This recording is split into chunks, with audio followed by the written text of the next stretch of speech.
I wish I could say something specific right off the top of my head, but unfortunately, as you kind of alluded to a little while ago, I pretty much just work all the time right now. So,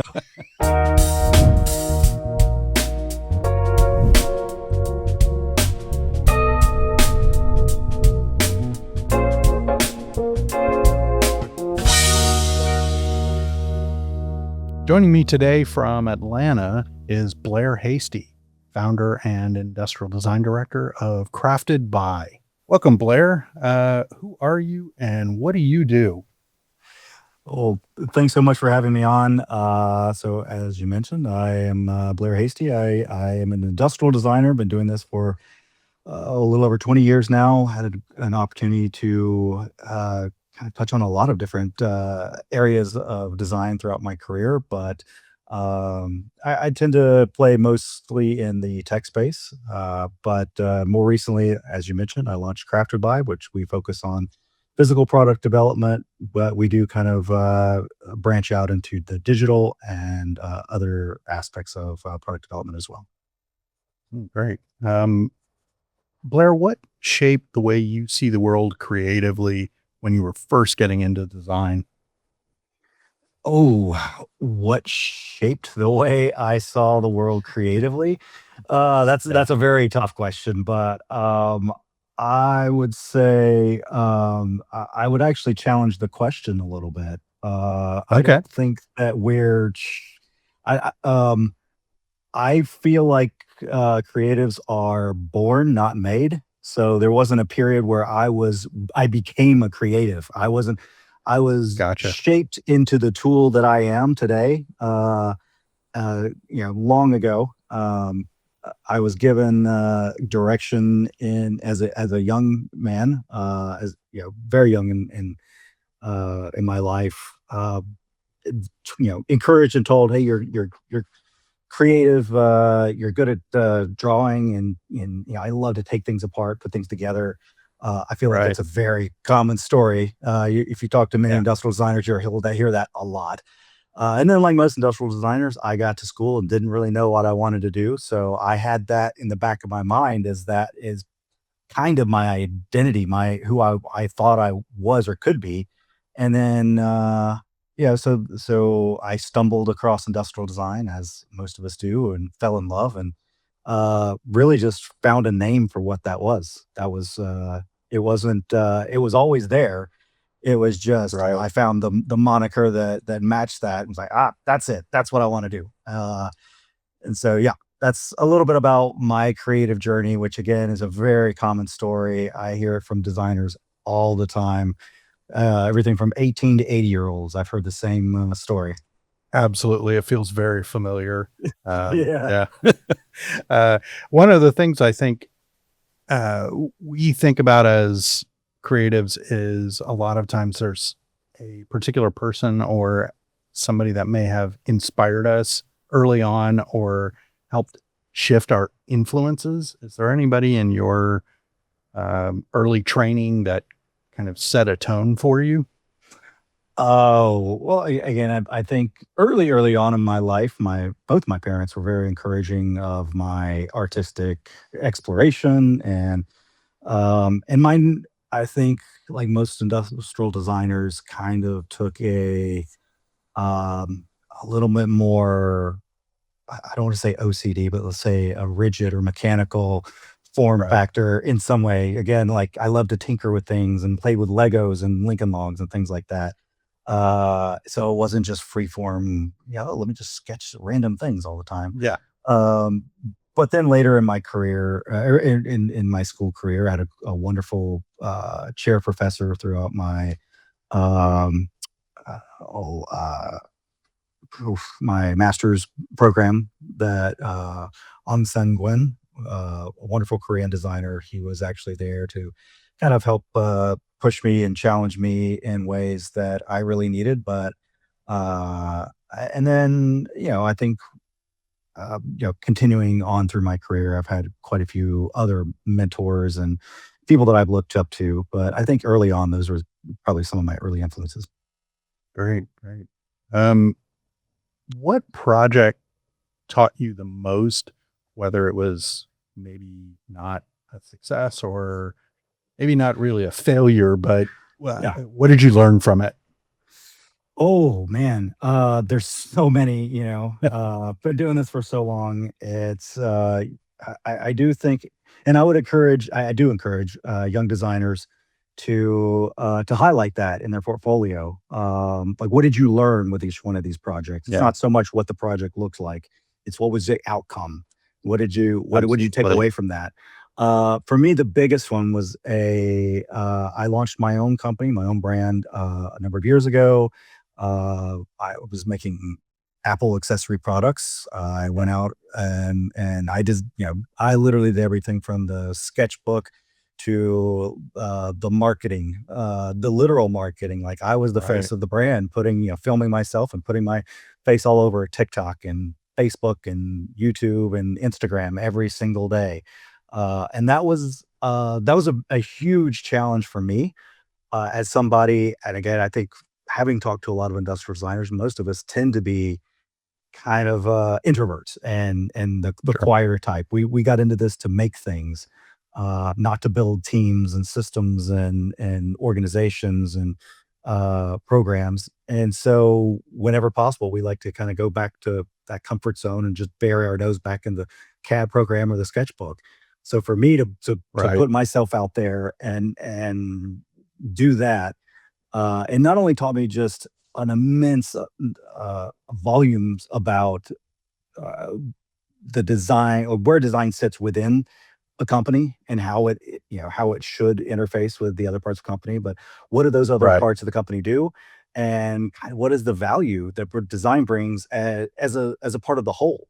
So, in my opinion, I kind of went into it with a different outlook and came out of it with the opinion that I think industrial design in particular, is kind of the icing on the cake in some ways. It is the nice to have, but you can still sell a cake without icing. But you can't just sell a pile of icing by itself on a plate. Nobody didn't buy that. But Correct. Correct. but when you put the two together, then you have an amazing product. So you kind of need both working together. But the reason that's important is marketing is the name of the game these days. I think, Sure. uh, as you've probably discovered having your own podcast now, the most valuable commodity in the world at the moment seems to be people's attention. If you can Yeah. capture just a small smidgen of that, you're doing great. Right. So that was a huge lesson for me. Is just like, well, what is the value that design brings into the entire company? But without that unfair advantage in either marketing or distribution, and depending on how you want to look at it, sales. Uh, I don't think that you're going to have a fun time trying to start a company these days. The heyday of the Kickstarter in Yeah. 2013 is kind of come and gone. It still Right.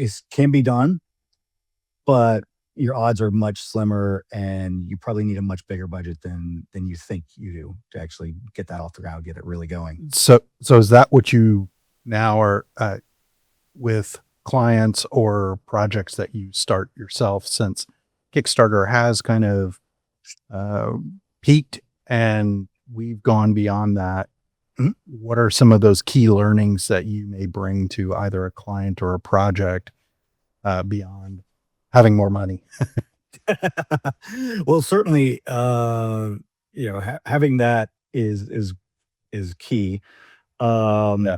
I think uh, it is important to be able to identify where the client is in that journey, in that process, where they're going, to make sure that they are on the right path and they do have the necessary um, goods to get them there. Right. I have actually had to tell potential clients that I just don't think they're ready. You don't have the funding, you don't have the backing. You're just not at a position to really move forward with this project, because most people are still delusional in their thinking that the idea is what matters.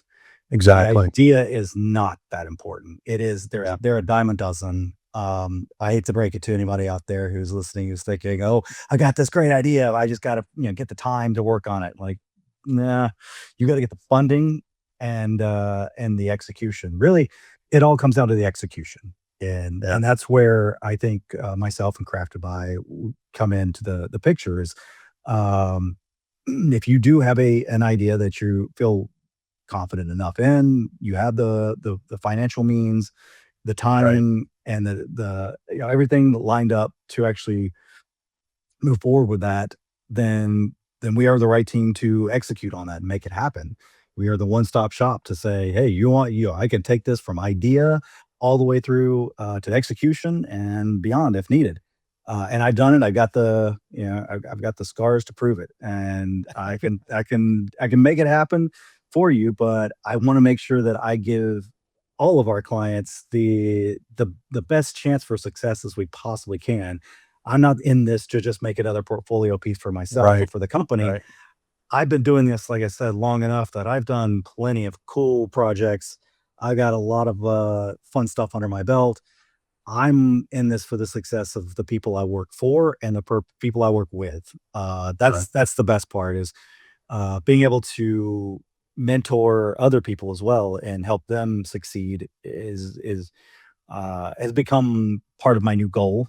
I kind of look at it and talk to other people when speaking to other design leaders out there in the community as the way I like to frame it is I don't design the widgets as much anymore, but I design the the the tools that make the Right. widgets. So Right. that is the systems and the processes and the people. I get to design, the factory that makes the cool stuff.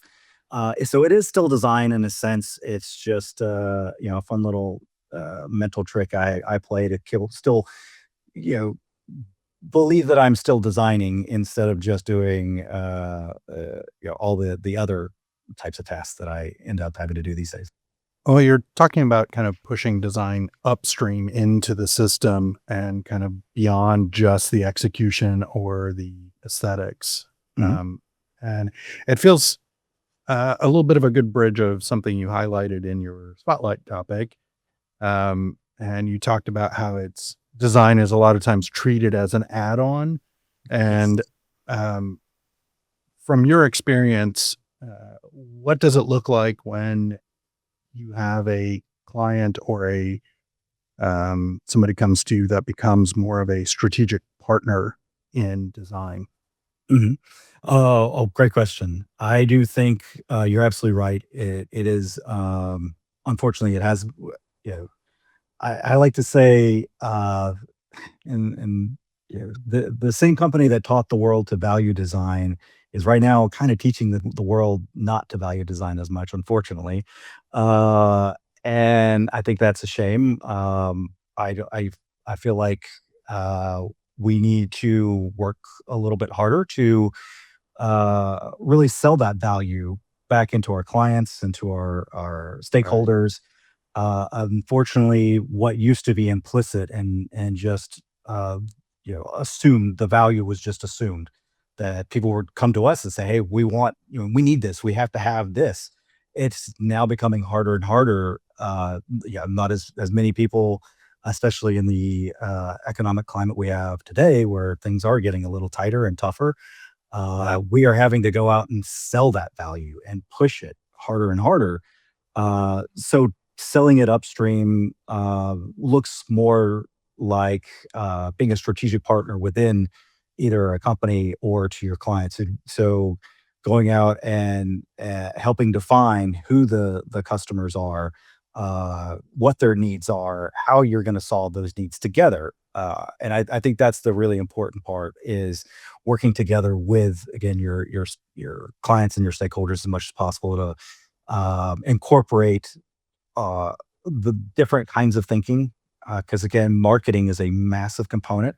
Right. I'm a huge proponent of going out there and meeting with and building relationships with these partners as much as possible to understand their viewpoint, and then work together to help define those things at the same time, so that you have a product that's working in tandem with your Right. marketing, not fighting each other or pulling in opposite directions.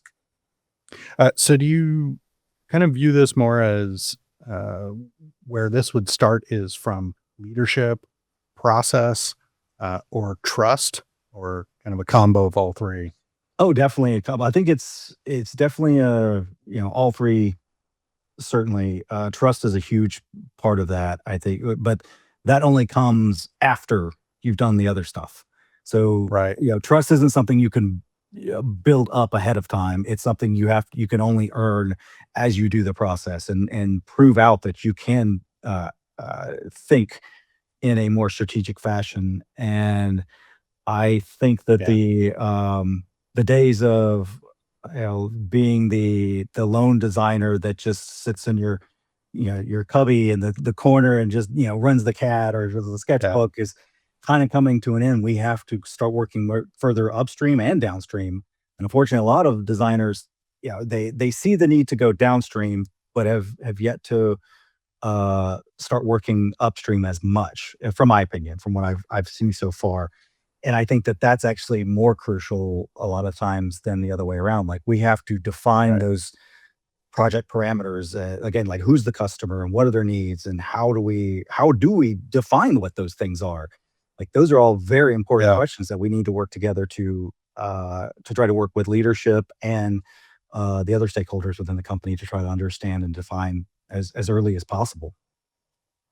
Yeah. It kind of brings to mind you're talking about designers not just being a tool that's part of the system, but Yeah. really affecting more of the system because the tools get upgraded and replaced. Yes.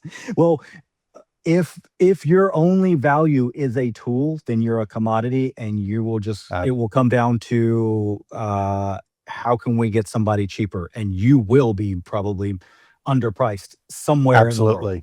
So, Absolutely. we have very much democratized, every part of the company these days, and made it where you could easily outsource things to any other, part of the world, really. So, Right. we've, in a lot of ways, opened it up to, so that our competition is no longer local in any specific Yeah. way.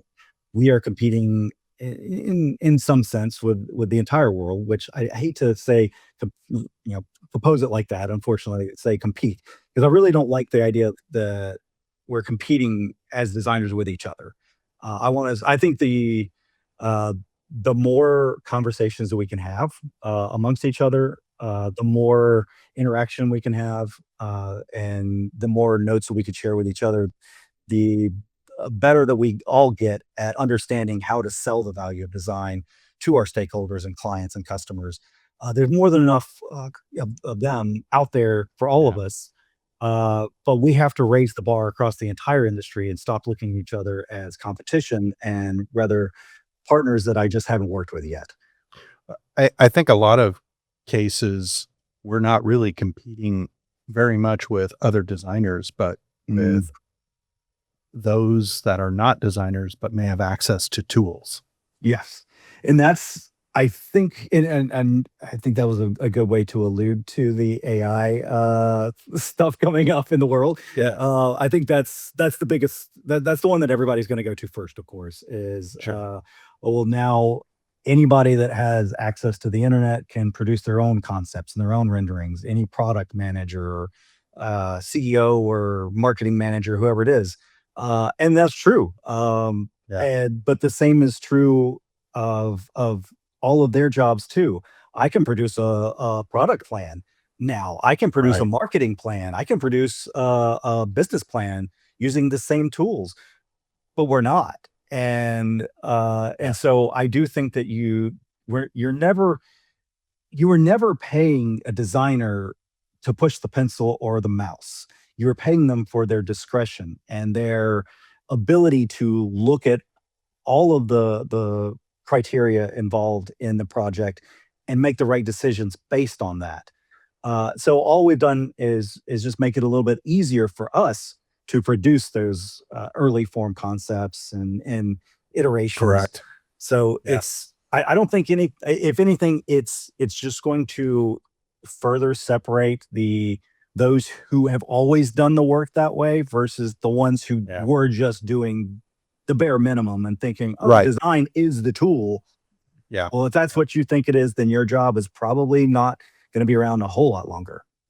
Well, we're really trained to have that filter and make good decisions based on both our training, our experience, all the Right. things that come from the career, not the tool.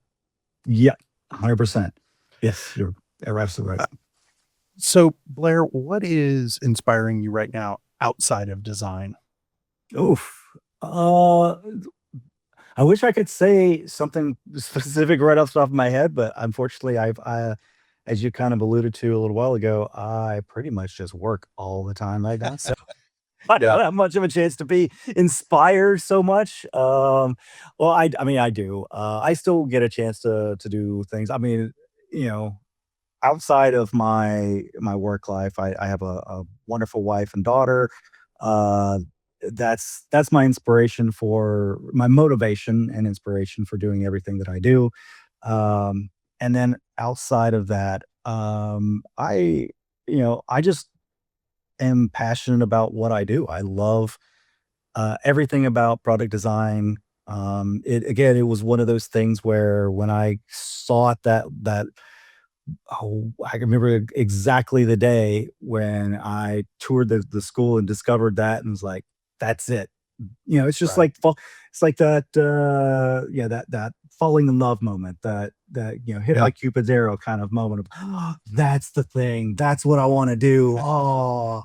There was not a question Truly. anymore. It was like, "I love this thing," and it's never really died down, which is amazing because I do, like most designers and, uh uh, people similar to us, I tend to have the odd hobby and things that come and go throughout my life, but the design part of it has never ceased to be fun or interesting to me. I do, and then I do things like I think all of us have periods in our either in our lives and our careers where we're doing less of the creative work. Yeah. And Of course. right now I'm doing a lot more outreach and emails and putting together decks and everything else. Very less so of the design work than I'd like, but I think we always, you know, as creatives, we'll find an outlet for that. Mine tends to be cooking. I cook just about every night. I love it. It's a great outlet for me to just sometimes, just go see what we've got and just throw it in and see what I can make out of it.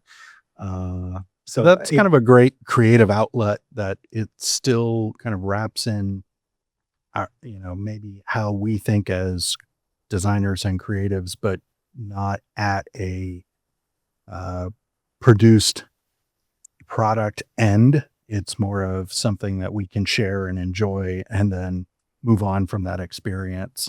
That's a great point, actually, because I do think, to go back to my earlier point about designers needing to raise the bar and bring awareness to the value the design brings. I think, again, having those conversations amongst ourselves is key, but also just putting yourself out there is Right. absolutely key to that as well.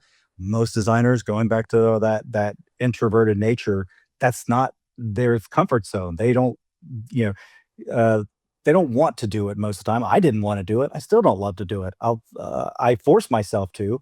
My ambition is greater than my discomfort. So I think that pushing yourself outside of that is great, but the where that comes into play, uh, according with what you just mentioned, is unfortunately a lot of what we do is very thought out. So Right. from a Right. design perspective, I Yeah. have, months, if not week or sorry, years sometimes to fully design a product. And so every decision, every little element of that design has been thought out 100 different ways. So if you can, you ask me about any part of that, I can give you an a reason why it is that way and why it has to be Mm. that way. Uh, but you can't have that same level of uh, thought and assuredness going into things like social media or heck, just even a conversation. Right. You have to be able to put yourself out there without that and be vulnerable. And most designers aren't. We don't like that feeling of, oh, I could be looked down upon or somebody could judge me because I haven't thought this all the way through.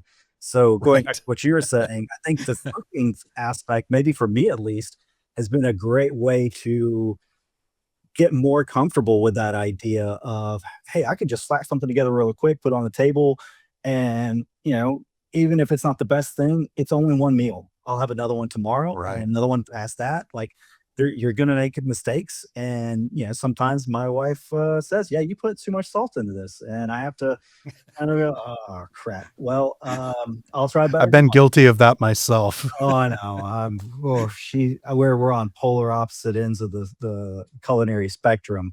I like everything super spicy and salty, and she's just bland. I'm like, okay, I'll do what I can. Do we need to edit that out, Blair? Her her flavor profile is bland. Maybe There we that's go. There more we go. bland. More tame. I don't know. Yeah. She's aware that I think that. But yeah, it is interesting, and I do think that cooking for others is again another kind of good analogy for what we do, but in a much quicker, you know, more loose fashion. Especially if you can get to the Right. point where you understand the fundamentals of cooking rather than just following a recipe, because there Well, then are you're starting to explore at that point. It's more yes, like painting, it's yeah. a more Well, expressive form of art. again, I think it is just more like design. Like Yeah. every project I do, the first thing you want to do is kind of define essentially the edges of the sandbox that you get to play in. Like Exactly. what are the boundaries? I need to know kind of like what is acceptable from the customer standpoint, from the company standpoint. And then once I have those parameters, then I can start to think, okay, now how can I push and pull and move these things around to come up with something unique or interesting. So yeah, I think that's where design and cooking are very similar. And then, like you said, painting, I know there's a lot of designers tend to have very similar outlets outside of design because, Sure. you're going to just have periods where you're not able to get it out. But I feel like it's something that at least I feel like it's all designers, but it's just part of who you are, and you're gonna have to get it out. Yeah. It's just one of was what makes us who we are. Right.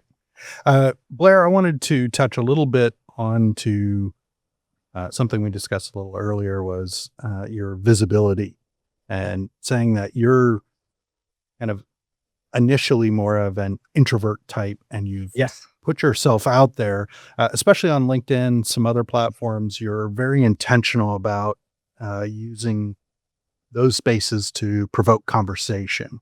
Mhm. Um, what drives you to consistently do that and put yourself out there? Again, going back to what I said a few minutes ago, it's ambition over comfort level. I can override that when I need to.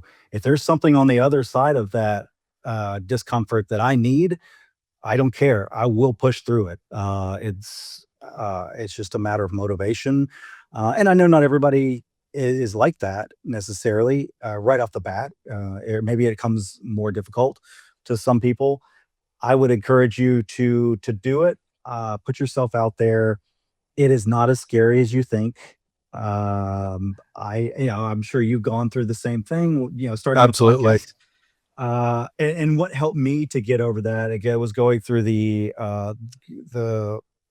motions with the other company a few years ago, where I was given some great advice by a number of wonderful entrepreneurs and coaches and people that I knew of throughout my career when starting that company, who just were fairly adamant about taking on all the responsibilities of that company, even though they were very explicit in saying like, I know you could outsource some of these things. That's not the Sure. point.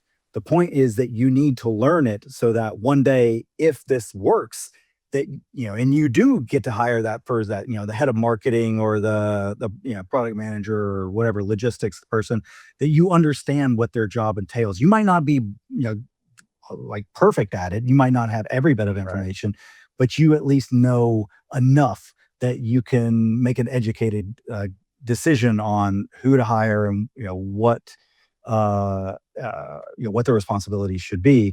So okay, once you get used to posting your face all over every other social media channel for months, if not years, daily, then putting an opinion out there every day on LinkedIn feels like a cakewalk by Right. comparison. Right. It's Uh, it's nothing. you get to understand what is required for proficiency, so Mhm. then you can hire for Yes, efficiency in that sense.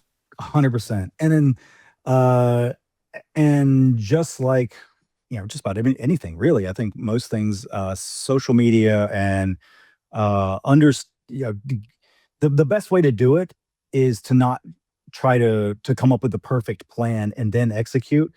It is to just start doing it, and I'm sure you probably heard. I think there's a story or an analogy somewhere about the professor who split his class in half and said, "Okay, I want this half of the class to focus on making just one pot, the perfect pot. You have the entire semester to make one pot, but you can only to make the one." And then the other half, like your job is to make as many pots as you possibly can. And of course, subjectively by the end of the story, the part of the class that had produced more pots, of course, was better at it. They had produced, one of the many hundreds that they had produced was probably a far superior product For than Yep. the other side of the class because they had learned from just doing over and over and over. So every time you do it, you learn another little lesson. Yeah. So the best way to do it is just to start. You're going to screw up. You're going to make bad content. You're going to have people say you're stupid or, not really. Like honestly, I would say the industrial design community, at least in particular, and that's mainly who my audience is, probably, yours as well, are just phenomenally generous, wonderful people. I've had, uh, oh gosh, I started doing outreach early last year in preparation for, launching my agency and just knowing that I needed to start doing more networking and building an audience. So between personal outreach, mentorship, I started Right. doing meetups here in Atlanta, like I'm going to do right after this. And then just for the odd conversation like this, I probably talked to somewhere close to 400 designers in the past year. So I could tell you almost, you know, verbatim what makes an industrial designer and what makes them tick, how they work. I could probably point one on walking down the sidewalk, and just say, "Yep, that's one." Um, and so, it's but yeah, they're just, they're great people, and that's where I think a lot of people who are, um, reticent of trying to, dip their toes in that water. Okay, they're in the back of their mind, their biggest concern is being judged and being, looked down upon by somebody that they perceive as having more Right. seniority than them. I've talked to people that have far more seniority than me, and I am not at all, uh, you know, uh, concerned about having any of those conversations anymore. I think they're just people just like the rest of us. Usually people who just, got, they are talented, but they got really lucky. And if they don't acknowledge that luck was a huge factor in that, then they're lying to themselves. Because that's just part of life is right place, right time. And yeah, you have to bring the talent to match that moment. But so many other people could have done that. But yes, I think um you know, keeping that in mind, I would definitely again encourage people, the design community, go out there, start posting more because and start commenting, start having Yeah. conversations because I have literally built meeting places and community places online and in person for this community for these people. and it is like pulling teeth to get them to come out of that comfort zone, just to, not go home and sit on the couch, but to come out to a meeting, or to actually Right. post their thoughts in a forum online. And so I know if they're not doing it in those communities, then they're sitting in the boardrooms across the world, Right. silently watching the meetings happen instead of raising their hand and saying, "Hey, I've got an idea. How about we try this?" Or, "Hey, why don't we? Here's some cool things I've been thinking of." It you're touching on a lot of using your skills and efforts for also community building, which Mm. is one of those things that I think we innately kind of see ourselves as this is our master of our own domain. And, but that level of community building is what gets us in front of people that otherwise we would never have any interaction with. And we find out, like you said, they are just people too. Oh They're yeah, not, wonderful they're people. yeah, Yeah, absolutely. they're just people, and yes, uh, I've given up any you know illusion that anybody that's rich or famous or powerful is anything other than mostly just again, right place, right time. They are, Yeah. it's not that they're not talented or intelligent, but they're just people like the rest of us who, they're doing the best they can to make things happen and make things work. And they've got, they might have built up a great degree of experience in that area, since then. But that's not to say you couldn't, take somebody else, put them in the same position, and build them up in the same way, and they would Right. do the exact same, do just as well. Um, Blair, where do you think design is most needed over the next decade? And are there areas that you feel are presently underserved? Definitely, and I think, yeah, it's a great lesson for the future designers of the world, who I've had a lot of conversations with. I mentor at several of the local universities. I've got a student that I mentor full time. We've got a year-long mentorship through a great organization, by the way. I hate to do a plug, but if anybody's looking to do any Absolutely. kind of mentorship work, there's an organization called Set Fire Foundation. It's Set Fire, and it's just pushed together into one word. But yeah, it's a new organization. The person running it reached out to me last year about doing a mentorship. He had a student. They couldn't find a mentor. I agreed to do it, and had a great time discussing it. The benefits to me are, uh, the more I talk about my processes and thinking and get it out of my head and externalize that, the more I can process it and analyze it and really understand it. And so, Right. I built these things up over decades now, and I don't even know that I'm doing some of it sometimes. I'm just kinda going through and like, "Okay, yeah, I gotta do da, da, da, da, da." So, when I'm forced to slow down and then, again, externalize it, I have to analyze it then and go, "Oh, okay, that's interesting that I'm doing that or this."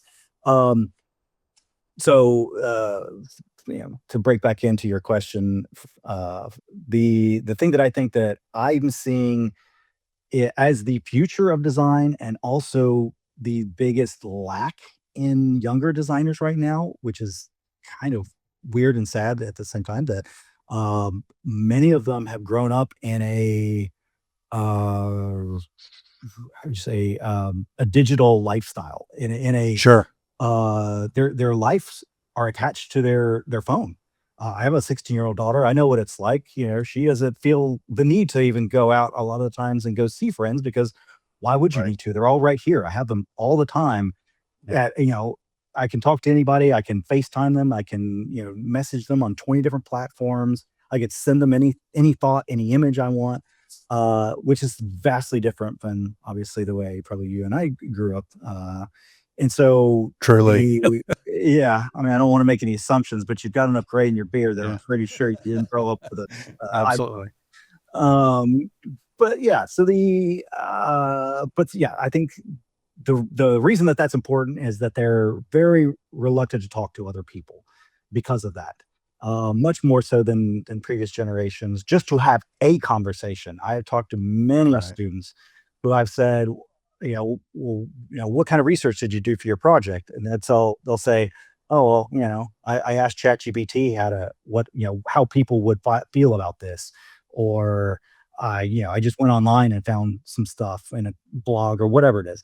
Um, and yet yeah, none of them are going out and talking to real people and saying, how do you Sure. use this? Why do you like it? How much did you pay for it? Where do you, put it when you're not using it? All those fun, just, dive into their lifestyle conversations that I think are so important.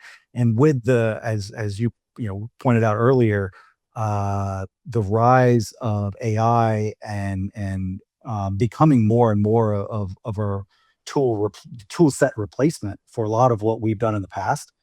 And I think it will Right. continue to do that. I think that if anybody has played around with a lot of these early image generation models, they're phenomenal. And I think that the days of us, tweaking, key shot rendering, for instance, for days on end is maybe coming to a close. Right. Uh, so if there's less value being placed on that skill set level, I think that the value that can't be replaced by a machine or anything else is that human contact. Like the thing that I don't think AI is ever going to be able to take over is the ability to sit in front of a person, have a real conversation, read their reactions, and understand exactly what it is that, how they feel about a thing, and then put all of those pieces together, say, okay, well, they said this, but what I really was getting was this. Because, Right. Right. machine will just hear the words, not the inflection or the posture and all the other cues that go along with that. So I think our ability um, to understand the customer, the user, and incorporate that data into a design that's usable and sellable is the future of design. And a lot of them are treating it like that's the throwaway part.